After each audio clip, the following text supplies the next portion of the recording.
जम्मू कश्मीर की पूर्व मुख्यमंत्री और पीडीपी अध्यक्ष महबूबा मुफ्ती ने एक बार फिर कश्मीर में शांति के लिए हुर्रियत नेताओं से बातचीत की वकालत की, जिसके बाद उनके इस बयान पर जम्मू कश्मीर से दिल्ली तक सियासी बखेड़ा खड़ा हो गया। क्योंकि पूर्व मुख्यमंत्री महबूबा मुफ्ती ने केंद्र सरकार को हुर्रियत नेताओं से बातचीत करने की सलाह दे डाली। आज हुर्रियत तैयार है बातचीत के लिए, तो मुझे लगता है मरकजी सरकार को इसका फायदा उठाना चाहिए, इस अपॉर्चुनिटी का इस्तेमाल करना चाहिए। महबूबा मुफ्ती के बयान का कांग्रेस ने समर्थन किया। किससे बात की जाए ना की जाए ये सरकार तय करेगी, लेकिन ये अवश्य है कि वहाँ पर स्थिति सामान्य बनाने के लिए हर प्रयास किया जाना चाहिए। कश्मीर में शांति के लिए एनसीपी ने भी बातचीत को जरूरी बताया। अगर हुर्रियत कोई अच्छा प्रपोजल लेकर आती है जो भारत सरकार को किसी तरह से हानिदायक नहीं लगता, तो उस पर विचार किया जा सकता है। लेकिन बीजेपी ने महबूबा मुफ्ती को सलाह न देने की नसीहत दी। जब उनसे सलाह मांगी जाएगी तो उनको जरूर देना चाहिए, बिना मांगे फ्री की सलाह देने का क्या फायदा। हालांकि बीजेपी के सहयोगी जेडीयू हुर्रियत नेताओं से बातचीत के पक्ष में दिखाई दी। अगर हुर्रियत की ओर से किसी तरीके की पेशकश है तो बिना शर्त इस पर केंद्र सरकार को बात करनी चाहिए। स्पेन के पैम्पलोना में हर साल होने वाले सैन फेर्मिन फेस्टिवल के पहले दिन सांडों की दौड़ में एक बड़ा हादसा हो गया। सांडों के रौंदने से इस दौड़ में हिस्सा लेने आए 3 पर्यटकों की मौत हो गई, जबकि दौड़ के वक्त कई सैलानी तो सांडों के पैरों के नीचे आ गए। सैन फेर्मिन फेस्टिवल के दौरान हुए हादसे से केवल 3 मिनट पहले ही सांडों की दौड़ शुरू हुई थी। इस दौरान लाल स्कार्फ और सफेद कपड़े पहने 5 लोगों को सांडों ने रौंदकर घायल कर दिया। बाद में बचाव दल के लोगों ने घायलों की मदद की। इस दौरान जो लोग सांडों से बच गए उन्होंने खुशी जाहिर की। सांडों की दौड़ शुरू होने से पहले आतिशबाजी करके सैन फेर्मिन फेस्टिवल की शुरुआत की गई। ये फेस्टिवल 14 जुलाई तक चलेगा। हालांकि सांडों की दौड़ में होने वाला हादसा नया नहीं है। बीते साल भी सांडों की दौड़ में फेस्टिवल में हिस्सा लेने आए 9 लोग जख्मी हो गए थे। दिल्ली के कृष्णा नगर इलाके में 2 बदमाशों ने एक हॉलीवुड फिल्म देखकर कोटक महिंद्रा बैंक की एक ब्रांच में दिन दहाड़े लूट की कोशिश की। हालांकि जल्दी पैसे कमाने के लालच में बैंक लूटने पहुंचे ये बदमाश अपने इरादों में नाकाम रहे, क्योंकि बैंक की सुरक्षा में तैनात एक गार्ड ने अपनी जान की परवाह किए बिना हथियारबंद बदमाशों को वहां से खाली हाथ ही भगा दिया। इस घटना का एक वीडियो भी सामने आया, जिसमें साफ दिखा कि हेलमेट पहने 2 बदमाश बैंक में घुसे। इनमें एक बदमाश के पास बंदूक थी और उसने पीठ पर एक बैग भी लादा हुआ था। इन बदमाशों ने वहां मौजूद गार्ड से धक्का मुक्की की और बंदूक के दम पर उसे डराने की कोशिश भी की। ये बदमाश गार्ड से उसकी बंदूक भी छीनते दिखे, लेकिन गार्ड ने हिम्मत नहीं हारी और बदमाशों का सामना करता रहा। आखिरकार गार्ड ने बदमाशों को वहाँ से भगा दिया। बाद में मामले की जानकारी मिलने पर पुलिस ने दोनों आरोपियों को गिरफ्तार करने का दावा किया। उत्तर प्रदेश के मिर्जापुर में बीजेपी के पूर्व जिलाध्यक्ष अपनी बाइक का चालान कटने के बाद पुलिस के अधिकारियों से भिड़ गए। बताया गया कि पुलिस की चेकिंग के दौरान बीजेपी नेता के पास बाइक के पूरे कागजात नहीं मिले, जिसके बाद पुलिस ने उनकी बाइक का चालान काट दिया, जिससे नाराज होकर वो बीच सड़क पर धरने पर बैठ गए और पुलिस पर मारपीट का आरोप लगा दिया। डंडा से मार रहे हैं? दे दीजिए, कहां गए वो सीओ? बीजेपी नेता अनिल सिंह के धरने पर बैठने की जानकारी मिलने के बाद जिले के एसपी अवधेश पांडे मौके पर पहुंचे, जिन्हें देखते ही बीजेपी नेता उनके पैर पकड़कर रोने लगे। मैं आपका पैर छू रहा हूँ। नहीं, पैर मत छूइए, हमारा पैर मत छूइए। वहीं एसपी ने उन्हें काफी समझाने की कोशिश की, लेकिन वो धरने से उठने को तैयार नहीं हुए, बल्कि वहां मौजूद पुलिस के अधिकारियों से भिड़ गए। आप हमारी बात सुनेंगे तभी। बीजेपी नेता के धरने पर बैठने की खबर के बाद उनके समर्थक भी मौके पर पहुंच गए, जिन्होंने चेकिंग करने वाले अधिकारियों पर कार्रवाई की मांग की और पुलिस पर मनमानी का आरोप मढ़ दिया। लेकिन पुलिस ने बीजेपी कार्यकर्ताओं के आरोप को नकार दिया और बीजेपी नेता अनिल सिंह से धरना खत्म करने की अपील की, जिसके बाद उनकी एसपी से भी बहस हो गई। हम किधर आप जाइए, हमारी बात मानिए। पुलिस के काफी समझाने के बाद बीजेपी नेता धरने से तो उठ गए, मगर उन्होंने पुलिस के अधिकारियों को धमकी दे डाली। इतना ही नहीं, बीजेपी के पूर्व जिलाध्यक्ष ने पुलिस पर गंभीर आरोप भी लगाए। इनके थाने सब कुछ बिक रहे हैं और ये बेइज्जत कर रहे हैं। बीजेपी कार्यकर्ताओं के धरने की वजह से वहां पर जाम भी लग गया, जिससे लोगों को काफी परेशानी उठानी पड़ी। बिहार के नवादा में बारिश की वजह से एक दीवार ढहने की घटना में कुछ बच्चों की जान बाल बाल बच गई। इस घटना का एक सीसीटीवी वीडियो सामने आया। जिसमें बन रहे एक मकान की दीवार ढहती दिखाई दी और ठीक उसी वक्त वहां से गुजर रहे कुछ बच्चे दीवार की चपेट में आने से बाल बाल बच गए। हालांकि इस दौरान दीवार पर चढ़ा हुआ एक बच्चा दीवार के साथ ही जमीन पर गिर गया, लेकिन उसे भी कोई चोट नहीं आई। जबकि हादसे से पहले बच्चे उस मकान के अंदर खेल रहे थे। थोड़ी देर बाद वो दीवार पर चढ़कर वहां से कूदने की कोशिश करने लगे, जिसके बाद एक बच्चे ने दीवार से छलांग भी लगा दी, जबकि दूसरा बच्चा दीवार पर ही चढ़ा हुआ नजर आया। इसी दौरान गली में कुछ और बच्चे भी नजर आए और जैसे ही वो बच्चे थोड़ा आगे बढ़े तभी अचानक मकान की दीवार ढह गई और उस पर चढ़ा हुआ बच्चा भी दीवार के साथ जमीन पर आ गिरा। हादसे के बाद मकान के अंदर से सभी बच्चे बाहर आए और वहां से भाग खड़े हुए और दीवार के साथ जमीन पर गिरने वाला बच्चा भी उठकर वहां से चला गया। इस हादसे में किसी भी बच्चे को चोट नहीं आई। कर्नाटक में सियासी संकट के बीच जेडीएस के सभी मंत्रियों ने अपने पद से इस्तीफा दे दिया। इससे पहले कांग्रेस के मंत्रियों ने भी इस्तीफा दे दिया था और इस बीच सीएम कुमारस्वामी ने दावा किया कि जल्द ही मंत्रिमंडल में फेरबदल किया जाएगा। साथ ही उन्होंने ये भी कहा कि उनकी सरकार आगे भी अच्छी तरह से चलेगी। वहीं दूसरी तरफ मुंबई में बैठे बाकी विधायकों ने बेंगलुरु लौटने से साफ इनकार कर दिया और ऐसा कहा जा रहा था कि कांग्रेस के मंत्री इस्तीफा देंगे तो बाकी विधायकों को मंत्रालय में जगह दी जाएगी, लेकिन बाकी विधायकों ने वापस लौटने से मना कर दिया। उधर लोकसभा में राजनाथ सिंह ने कर्नाटक के हालात पर तंज कसते हुए राहुल गांधी को घेरे में लिया और चुटकी ली कि राहुल गांधी ने ही सबसे पहले इस्तीफे की शुरुआत की थी। अध्यक्ष महोदय, कर्नाटक में इस समय जो कुछ भी हो रहा है उससे हमारी पार्टी का कोई लेना देना नहीं है और आज तक का हमारी पार्टी का इतिहास रहा है किसी दूसरे राजनीतिक पार्टी के संसद सदस्य अथवा विधायक के ऊपर प्रेशर बिल्डअप करके अथवा उसको किसी प्रकार का प्रलोभन देकर दल बदल कराने की कोशिश हम लोगों ने नहीं की है। क्यों? इसे मैं एक चीज और इसलिए नहीं की है अध्यक्ष महोदय कि संसदीय लोकतंत्र की गरिमा, पार्लियामेंट्री डेमोक्रेसी की गरिमा को बनाए रखने के प्रति हम लोग पूरी तरह से कमिटेड हैं। लेकिन मध्य प्रदेश के उज्जैन में एक बेकाबू गाड़ी डिवाइडर से टकराकर पलट गई। बताया गया कि हादसे के वक्त ड्राइवर मोबाइल फोन पर बात कर रहा था, जिसकी वजह से वो गाड़ी पर काबू नहीं रख पाया और तेज रफ्तार कार एक तरफ मुड़ते हुए डिवाइडर से टकरा गई। टकराने के बाद गाड़ी सड़क पर ही पलट गई, जिसके बाद सड़क पर मौजूद दूसरे लोग तेजी से गाड़ी की तरफ दौड़े और उसमें फंसे आदमी को निकालने की कोशिश शुरू कर दी। इस दौरान पलटी हुई गाड़ी को सीधा किया गया। हालांकि डिवाइडर से टकराने की वजह से गाड़ी का अगला हिस्सा पूरी तरह बर्बाद हो गया, जबकि उसका एक पहिया भी टूटकर अलग गिर गया। हादसे में गाड़ी चला रहा आदमी भी बुरी तरह से घायल हो गया, जिसे अस्पताल पहुंचाया गया। मध्य प्रदेश में शिवपुरी के गांव की आधी आबादी की एक रात में अचानक बीमार होने से लोगों में दहशत फैल गई। गांव वालों ने आशंका जताई कि कुएं का गंदा पानी पीने से लोग बीमार हुए। लेकिन इतनी बड़ी तादाद में लोगों के अचानक बीमार होने की वजह से गांव वाले परेशान हो गए। बीमार होने वालों में ज्यादातर बच्चे बताए गए। पापा तो क्या होगा, मोड़ा नहीं आज रात के पाए। क्या हो गया?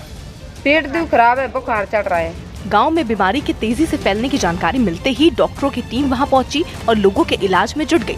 जो लोग ज्यादा बीमार थे उन्हें इलाज के लिए अस्पताल ले जाया गया। 75% बच्चे अच्छे होकर घर जा चुके हैं, शेष बच्चों का इलाज चल रहा है और जिनका इलाज गांव में ही हो सकता था उनका इलाज वहीं कर दिया गया।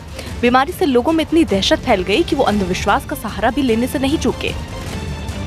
शबाना आजमी की केंद्र सरकार पर दिए एक बयान पर सियासत तेज हो गई है। शबाना आजमी ने इंदौर के कार्यक्रम में सरकार पर निशाना साधा था और उसके खिलाफ बात करने वालों को देशद्रोही करार दिए जाने का दावा कर दिया। अगर आपने कोई भी बुराई लेकर आए खास तौर से सरकार के खिलाफ, तो आपको एंटी नेशनल फौरन कह दिया जाता है।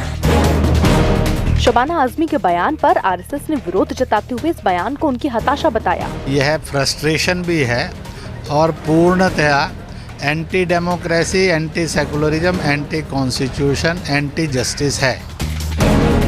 जबकि कांग्रेस नेताओं ने शबाना आजमी के बयान का समर्थन करते हुए सरकार पर हमला बोल दिया।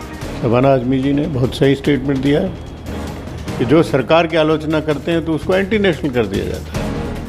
यहाँ तक कि उनको बहुत जगह हत्याएं की। हालांकि बीजेपी नेताओं ने शबाना आजमी के बयान पर ऐतराज जताते हुए देश के खिलाफ बोलने वालों पर सख्ती से पेश आने की बात कही।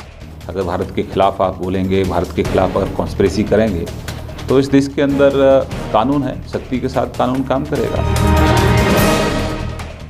उत्तराखंड के रामनगर में भारी बारिश की वजह से नाले उफान पर आ गए, जिससे लोगों की परेशानी बढ़ गई। रामनगर से हल्द्वानी जाने वाले रास्ते पर भी एक बाइक सवार पानी के तेज बहाव के बीच फंस गया, जिसकी मदद के लिए कुछ लोग आगे आए और एक रस्सी के सहारे बाइक सवार को निकालने की कोशिश की। जिस जगह बाइक सवार फंसा था वहां पानी का बहाव बेहद तेज था, जबकि सड़क पर पानी ऐसे बह रहा था मानो वहां कोई नदी बह रही हो। इस बीच सड़क के दोनों किनारों पर लोगों की भारी भीड़ जुटी दिखी, जो पानी कम होने का इंतजार कर रहे थे। हालांकि इसी बीच एक ऑटो पानी के तेज बहाव के बीच से निकला, जिसे लोगों ने रोकने की कोशिश की, लेकिन ऑटो सवार नहीं माना और सड़क पार कर गया। गनीमत ये रही कि ऑटो में बैठे लोग हादसे का शिकार होने से बच गए। 6-7 नालों में से 2 नालों में थोड़ा पानी ज्यादा था और थोड़ा वो आधे घंटे के लिए उठाए थे, जिससे ट्रैफिक में हमारा बाधित हुआ। इस बीच मौसम विभाग ने अगले 2 दिनों में उत्तराखंड के कई इलाकों में भारी बारिश की संभावना जताई। उधर गुजरात के वलसाड में हुई भारी बारिश की वजह से वहां निचले इलाकों में पानी भर गया। उमरगांव में तो हालात ये हो गए कि लोगों को कमर तक भरे पानी में डूबकर चलने को मजबूर होना पड़ा। जबकि 12 घंटे तक हुई लगातार बारिश की वजह से मकानों के अंदर भी पानी भर गया, जिसकी वजह से वहां रहने वाले लोगों को भारी परेशानी का सामना करना पड़ा। मकान के अंदर भी पानी ऐसे बह रहा था मानो वहां कोई दरिया बह रहा हो। पूरे इलाके में सिर्फ पानी ही पानी नजर आया। सड़क, मकान सब पानी में डूबे दिखाई दिए। लोगों को पिछले 12 घंटों से पानी में रह रहे हैं। हालांकि जिस तरह से बारिश हुई है उसके चलते पूरे इलाके में पानी भरा हुआ। गुजरात के नवसारी में भी भारी बारिश की वजह से कावेरी नदी का जलस्तर काफी बढ़ गया, जिसके बाद प्रशासन ने लोगों से सतर्कता बरतने की अपील की। इस बीच मौसम विभाग ने भी वलसाड, नवसारी, दमन, दादर और नगर हवेली में भारी बारिश की चेतावनी दी। इसके अलावा मुंबई के कई इलाकों में भी तेज बारिश हो रही है। मुंबई के बांद्रा, दहिसर, गोरेगांव और अंधेरी में पिछले कई घंटों से बारिश हो रही है। बारिश की वजह से सड़कों पर पानी भर गया, जिससे ट्रैफिक की रफ्तार धीमी हो गई।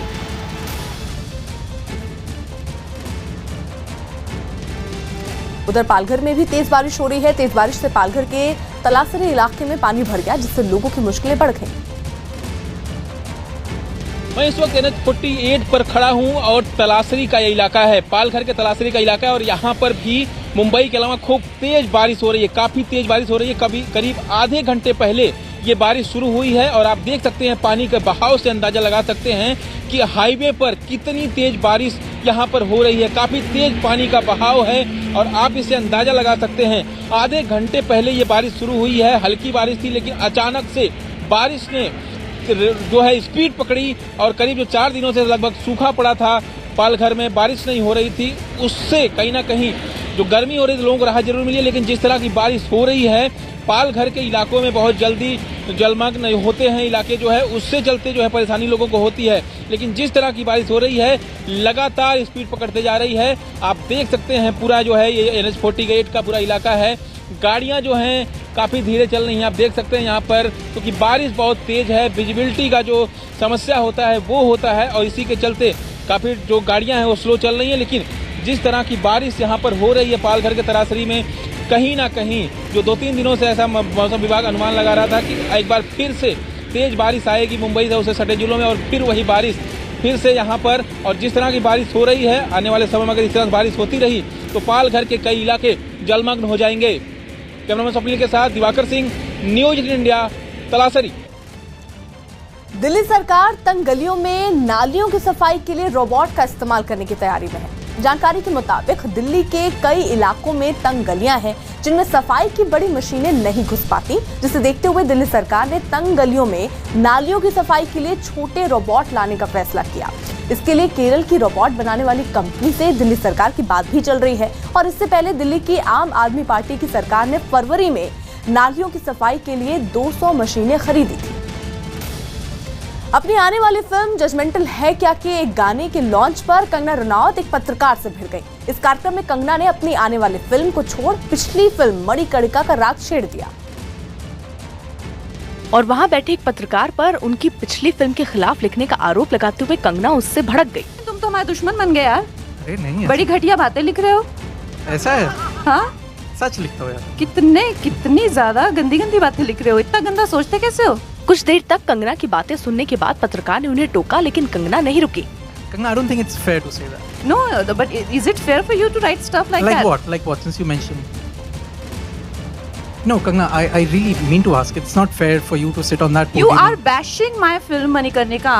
Have I done a mistake by making a film on a You are calling me a jingoistic woman who's Kangana, making a film on nationalism. Is it my mistake to make a film on? If I may. Kangana के इस तेवर की वजह से कार्यक्रम में हंगामा शुरू हो गया और कुछ लोग खड़े होकर विरोध जताने लगे। चिल करेंगे आप। इसके बाद फिल्म जजमेंटल है क्या की प्रोड्यूसर एकता कपूर को बीच बचाव के लिए उतरना पड़ा। लेकिन एकता कपूर की अपील का भी वहाँ बैठे लोगों पर असर नहीं हुआ और कंगना पर बदसलूकी करने का आरोप लगाते हुए कुछ लोग हंगामा करते रहे। फिल्म की टीम को माफी मांगते और सफाई देते देख कंगना ने हालात संभालने की कोशिश की, लेकिन इस कोशिश में भी वो अपने आरोपों को सही ठहराती नजर आई।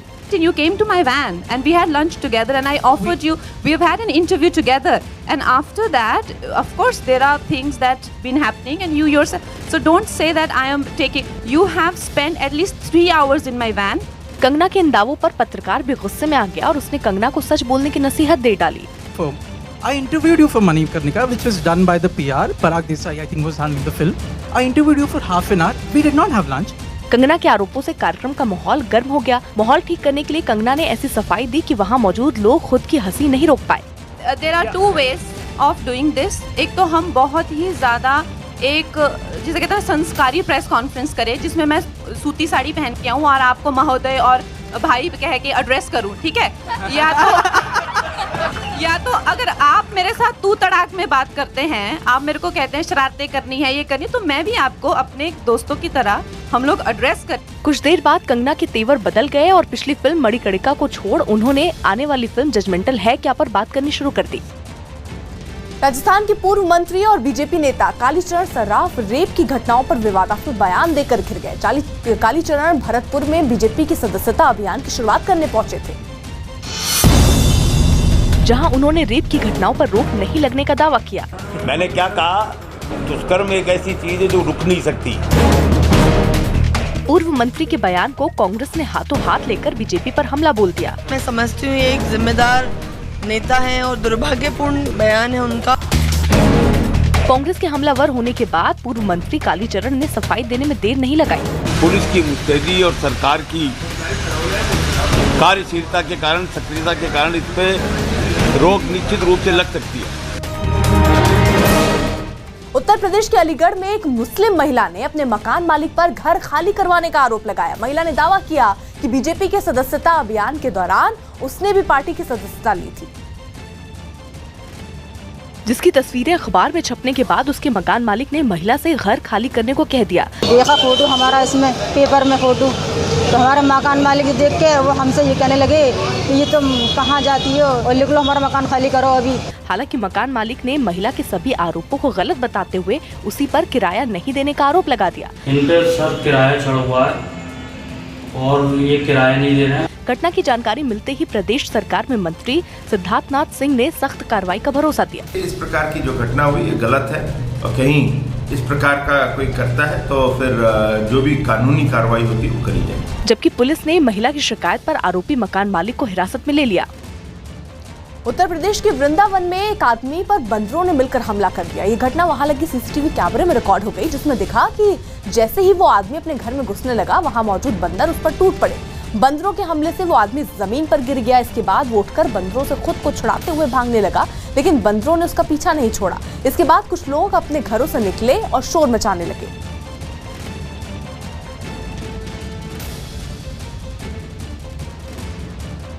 सोशल मीडिया पर वायरल हुए एक वीडियो पर बहस तेज हो गई है। दावा किया गया कि मध्य प्रदेश के नर्मदा मंदिर में एक महिला सेल्फी लेने के लिए वहां लगी हाथी की एक मूर्ति के नीचे घुस गई।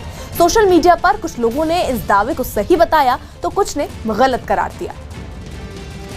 लेकिन हमने पता लगाया कि आखिर इस वायरल वीडियो का सच क्या है, क्योंकि इस वीडियो में एक महिला को कुछ ऐसा करते हुए देखा गया जिस पर लोग भड़क उठे। वीडियो में एक महिला को मंदिर परिसर में लगी हाथी की मूर्ति के बीच से घुसते हुए देखा गया। वो पैरों के बीच से निकलकर दूसरी तरफ जाने की कोशिश करती दिखी। ऐसा करते वक्त जब वो मूर्ति में फंस गई तो हंसते हुए तस्वीर खिंचवाने के लिए पोज देने लगी। महिला ने तस्वीर खिंचवाई, इसी पर सोशल मीडिया में हंगामा छिड़ गया। लिखा गया कि महिला ने मंदिर और भगवान का अपमान किया और सेल्फी खिंचवाने के लिए सारी हदें पार कर दी। कई लोगों ने इस वीडियो को शेयर किया और महिला को सजा देने की भी मांग कर दी। और सोशल मीडिया पर ये वीडियो तेजी से वायरल हो गया। बाद में ये बात सामने आई कि वायरल वीडियो मध्य प्रदेश के नर्मदा मंदिर का है। और महिला ने हाथी की मूर्ति के बीच फंसकर तस्वीर खिंचवाने के लिए पोज दिए थे, पर उसने ऐसा जानबूझकर नहीं किया था। तस्वीर खिंचवाने के लिए भी वो हाथी की मूर्ति के बीच नहीं घुसी थी। ये तो परंपरा है जो नर्मदा मंदिर में कई वर्षों से निभाई जा रही है। ऐसा विश्वास है कि जो कोई भी मूर्ति के बीच से गुजर जाता है उसकी सारी इच्छाएं और मनोकामनाएं पूरी हो जाती हैं। हाथी के नीचे से निकलने से माँ को दंडवत प्रणाम होता है। मान्यता है कि हाथी के नीचे से निकलो तो अच्छा होता है। सोशल मीडिया पर किया गया ये दावा गलत निकला कि महिला तस्वीर खिंचवाने के लिए हाथी की मूर्ति के बीच जाकर लेट गई थी। महिला ने जो किया वो एक परंपरा है जिसे हर रोज सैकड़ों लोग निभाते हैं। राजस्थान के कोटा में लोकसभा स्पीकर ओम बिरला एक मंच के टूटने से नीचे गिर गए। कोटा में उनके स्वागत के लिए मंच बनाया गया था और जैसे ही लोकसभा स्पीकर ओम बिरला मंच पर पहुंचे, मंच अचानक टूट गया, जिसके बाद मंच पर खड़े सभी लोग गिर गए। हालांकि मंच टूटने से किसी को चोट नहीं आई, लेकिन अब ये वीडियो सोशल मीडिया पर वायरल हो गया। लोकसभा स्पीकर ओम बिरला कोटा सीट से ही सांसद चुने गए हैं, जहां उनके पहुंचने पर स्वागत समारोह का आयोजन किया गया था।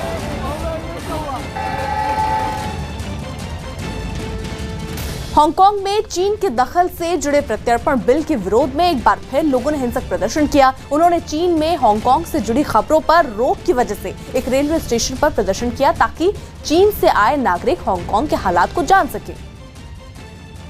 जिसके दौरान एक आदमी ने तो बाउंड्री वॉल को पार करने की कोशिश भी की। हालांकि उस वक्त रेलवे स्टेशन के अंदर बड़ी तादाद में सुरक्षा बल के जवान मौजूद थे। इससे पहले करीब 56,000 लोगों ने रेलवे स्टेशन के बाहर रैली निकाली। एक दिन पहले वहां के बैंकॉक में भी हिंसक प्रदर्शन किया गया। इस प्रदर्शन में शामिल लोगों की पुलिस के साथ जमकर झड़प भी हुई। बड़ी तादाद में मौजूद सुरक्षा बल के जवानों ने प्रदर्शनकारियों को खदेड़ने की कोशिश की। इस दौरान कई लोग घायल हो गए। पुलिस वालों ने कई लोगों को हंगामा करने के आरोप में हिरासत में भी ले लिया।